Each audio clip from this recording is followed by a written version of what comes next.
Yes. Wale wa mambo kwenye mitandao sasa kumechangamka.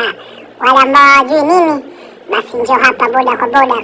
Kabla hujaanza kusikiliza, nenda kwenye kitufe chekundu, nenda subscribe, like and comment kwenye page yetu. Wewe ambaye mpaka sasa hivi bado hujui nini kinaendelea, basi jua kwamba kiungo wa zamani wa Yanga anaitwa huyu nani, ni Aziz Ki. Basi leo hii kaandika ujumbe mzito sana kwenye peji yake akimlemba mke wake, akimshukuru kwa kipindi cha mwaka mmoja, mama watoto wake.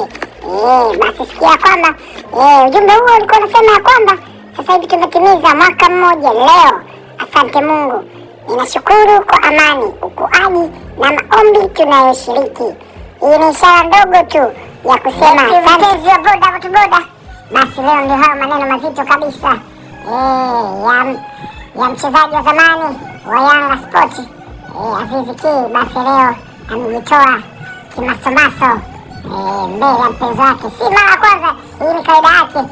Pale ambapo anapofurahi, basi uposti picha kumshukuru na kumpongeza yule ambaye anamwona ndiyo nafasi yake kwenye moyo wake. Basi endelea wewe kufuatilia vipindi vyetu Bora tu Bora TV, endelea kusubscribe, weka pale kwenye channel yetu, nenda weka comment yako, like, basi utakuwa ni wa kwanza, utakuwa ni kwenye familia yetu.